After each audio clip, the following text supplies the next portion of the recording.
The guitar is in the corner.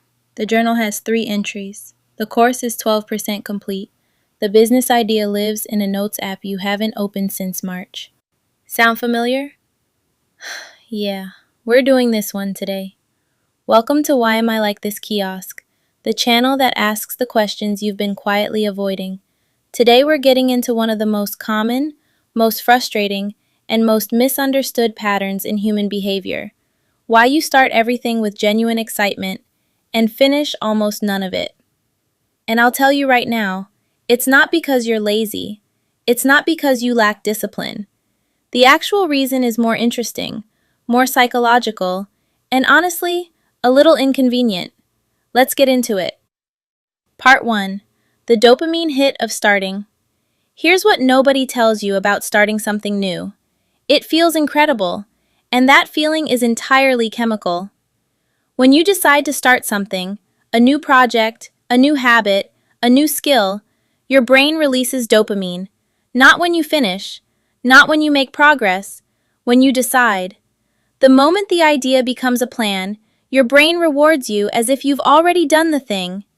This is called anticipatory dopamine, and it's the same mechanism behind why making a to-do list feels productive, even when you haven't done anything on it yet. Your brain got the hit. It thinks the job is basically done. So you start the thing riding a wave of motivation that was never actually about the thing. It was about the novelty, the possibility, the version of yourself you imagined while you were signing up for the class or buying the supplies.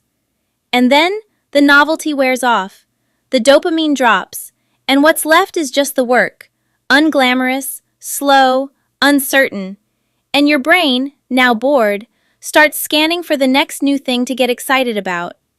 You didn't quit. You got played by your own neurochemistry. Part 2. The arrival fallacy. There's a psychological concept called the arrival fallacy, the belief that once you achieve the thing, you'll finally feel the way you're imagining. Here's where it gets sneaky. The arrival fallacy doesn't just apply to finishing things. It also applies to starting them. A lot of people unconsciously believe that starting the thing, becoming someone who does the thing, will make them feel complete, validated, like a real person who has their life together.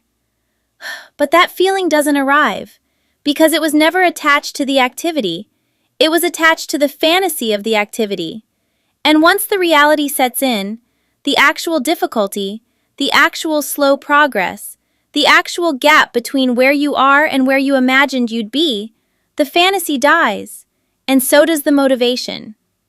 This is why people start the same type of thing over and over. New journal, new fitness plan, new creative project, each one carrying the same promise.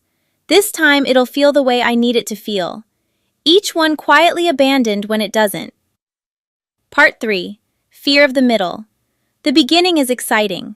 The end, if you get there, is satisfying. The middle is just hard, and most people were never taught how to be in the middle. The middle is where the initial excitement is gone, and the result isn't visible yet. It's where you're bad at something, and improvement is happening too slowly to feel real.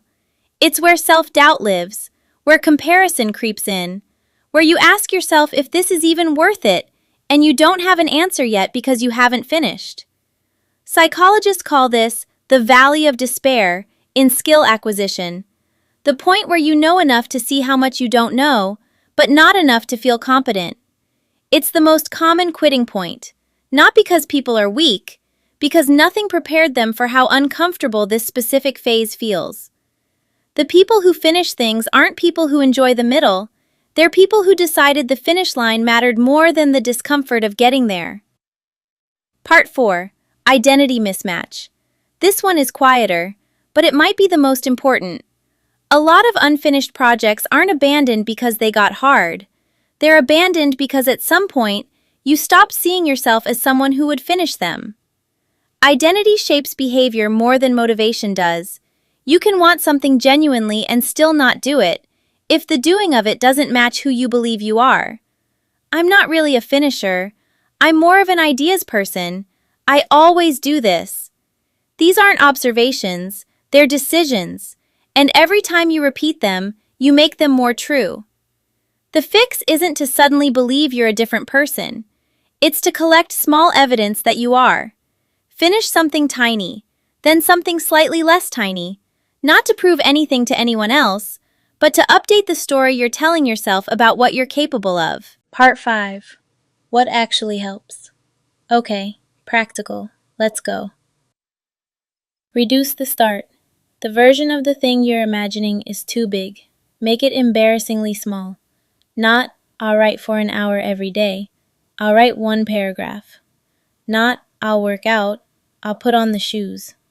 Momentum is built on starts, and starts are easier when the bar is low enough to actually clear. Fall in love with boring progress. The dopamine of novelty will fade. That's guaranteed. So the question is, what replaces it? The answer is systems. Showing up on a schedule, whether you feel like it or not. Tracking small wins. Making consistency the goal instead of inspiration. Inspiration is unreliable. Tuesday at 7 p.m. is not. Name the middle for what it is. When you hit the hard, slow, unglamorous phase, recognize it. Say it out loud. I'm in the middle. This is supposed to feel like this. Naming it removes some of the panic. You're not failing. You're just in the part nobody posts about. Finish something. Anything. Even something small. Write the short story, not the novel. Complete the free course, not the certification. Finishing builds the neural pathway for finishing. Your brain needs the experience of completion to stop treating it like a foreign concept. Here's the summary. You start things because your brain rewards the idea of starting. You quit things because the middle is uncomfortable and nobody told you that was normal.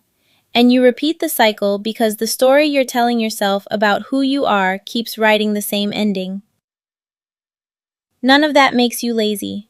None of that makes you broken. It makes you human, with a brain that was never actually designed for long-term projects, and a culture that celebrates starting without teaching you how to stay. But you can learn how to stay. One small, unsexy, showing up anyway step at a time. If this hit home, and I'm guessing it did because you're still here, which means you finished something today, like this video. It genuinely helps more people find it. Leave a comment and tell me, what's the one thing you've started the most times without finishing? No judgment. Mine's in the comments already. Subscribe if you want more psychology that actually explains why you are the way you are, delivered without the fluff, without the toxic positivity, and with the appropriate amount of self-deprecating humor. See you in the next one. Now go finish something.